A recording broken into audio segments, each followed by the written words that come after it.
Beaucoup de Juifs ne veulent pas retourner dans leur pays d'origine, là où leurs propres concitoyens les ont livrés à l'abattoir.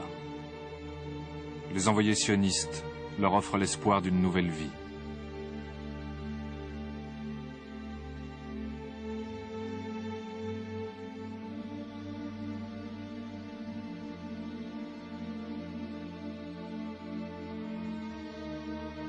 On leur dit que leurs frères les attendent en Palestine.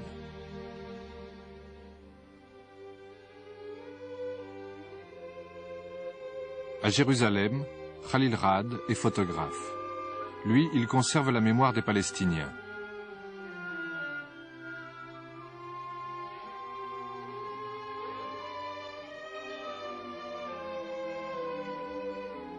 Il collectionne des milliers d'images, comme si un sentiment d'urgence le poussait à rassembler devant son objectif une société tout entière avant sa dispersion.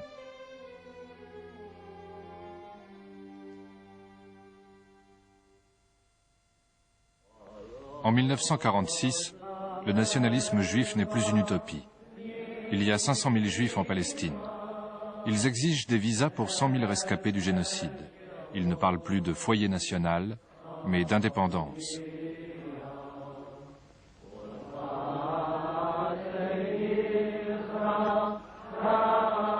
Depuis 1942, Ben Gourion a fait prendre un tournant au mouvement sioniste. L'alliance avec les Britanniques est terminée. C'est à présent vers les États-Unis, les grands vainqueurs de la guerre, que son regard se porte. Tous les ans, les Juifs américains offrent 50 millions de dollars au sionisme.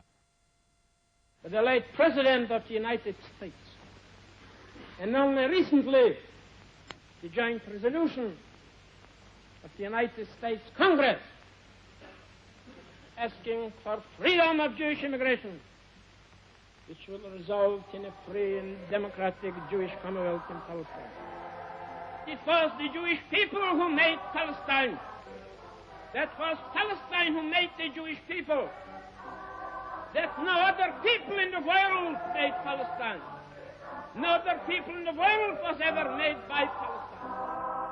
À Tel Aviv, c'est le 1er mai. On chante l'Internationale en hébreu. La grande majorité des Juifs adhèrent à la gauche sioniste. Sous cette esthétique révolutionnaire se cache la politique réaliste de celui qu'on appelle déjà le vieux.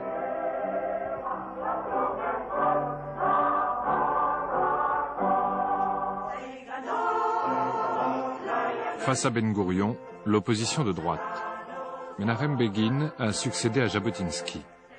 Il revendique un grand État juif sur les deux rives du Jourdain, un État qui engloberait le royaume d'Abdallah. Mais pour le moment, droite et gauche s'unissent pour livrer la bataille de l'immigration et de l'indépendance. Begin, comme Ben Gourion, appellent à la lutte armée contre l'Angleterre.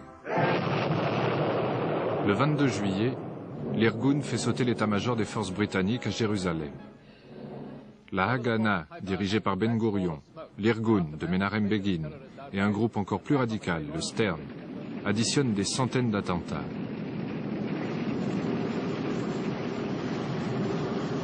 La violence est partout. Juifs, Arabes, Britanniques, tout le monde y participe. Et les victimes ne se comptent plus.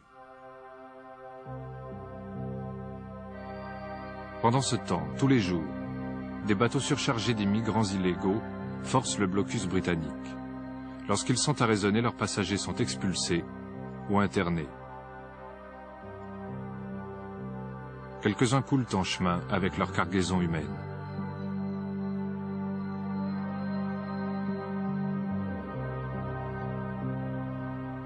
À nouveau, les Britanniques perquisitionnent, contrôlent, fouillent. Mais cette fois, les stocks d'armes découverts sont importants et ils proviennent de leurs propres arsenaux. Des centaines de Juifs sont arrêtés. Les radicaux sont pendus. Mais les Britanniques sont pris au piège. Ils ne peuvent réprimer brutalement la révolte juive sans être accusés d'antisémitisme. En septembre, encore une fois, on réunit une conférence à Londres. La Palestine est devenue un fardeau trop encombrant. 5 mois plus tard, les Britanniques annoncent qu'ils vont remettre la question de Palestine à la toute nouvelle Organisation des Nations Unies. Ce jour-là, l'Assemblée générale ouvre un dossier qui ne quittera plus jamais son ordre du jour. Aucune terre au monde n'a donné lieu à autant de débats dans cette salle. In accepting the mandate from Palestine after the First World War, His Majesty's government in the United Kingdom undertook to work for the establishment of a national home for the Jewish people on the understanding that nothing should be done which might prejudice the civil and religious rights of existing non-Jewish communities in Palestine. It was assumed at that time that the objects of the mandate could be carried out with the consent and cooperation of both peoples. Time has shown that this assumption was incorrect. Face à face, un sioniste et un palestinien sont conviés à parler devant une commission politique. Un discours chacun, un même temps de parole. Henri Catan, le palestinien, est avocat à Jérusalem. Il représente le Haut Comité arabe dirigé par le Grand Moufti. I come to you, sir, as a representative of the people of Palestine, as an Arab whose roots are deeply embedded in that tortured land. The Arab people are deeply anxious to find a just and lasting solution to the problem before you, because it is their own problem, the problem of their present life and their future destiny. Abba Hillel Silver, le sioniste, est un rabbin réformiste. Il vit à New York. Il représente l'agence juive dirigée par Ben Gurion. The Jewish people belongs in this society of nations. Surely the Jewish people is no less deserving than other peoples whose national freedom and independence have been established and whose representatives are now seated here. The Jewish people were your allies in the war and joined their sacrifices to yours to achieve a common victory. The Arabs of Palestine are not claiming their country on pledges made to them, for it belongs to them. Nor are the Arabs claiming their independence on assurances. They are entitled to such independence as being their natural and inalienable right. We hope that that people, now rebuilding again its national life in its ancient homeland, will be welcomed before long by you to this noble fellowship of the United Nations. Une commission de l'ONU part en Palestine. Sa composition est le fruit d'un savant dosage géopolitique. Un ancien gouverneur des colonies néerlandaises, un Suédois, un Canadien, un Australien, un Uruguayen, un Tchèque, un Péruvien, un Guatémaltèque, un Yougoslave, un Iranien et un Indien.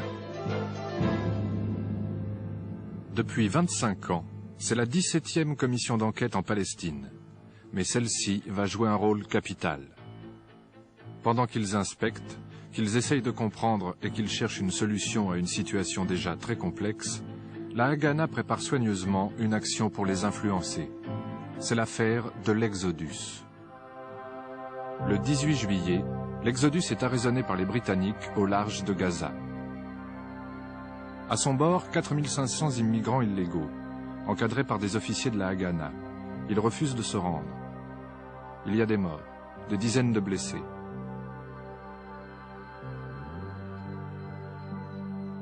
Les Britanniques ne cèdent pas. Les rescapés du génocide sont brutalement refoulés. Ils devront retourner en Allemagne.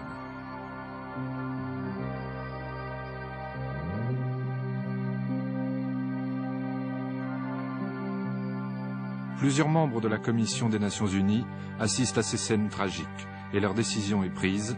Il faut mettre un terme au mandat britannique. Mais à qui transmettre la souveraineté? À qui appartient la Palestine? Les 11 diplomates hésitent. Finalement, 8 d'entre eux proposent de partager le pays en 2 États. Un État juif en bleu, un État arabe en gris, imbriqués l'un dans l'autre dans un tracé compliqué. Jérusalem aura un statut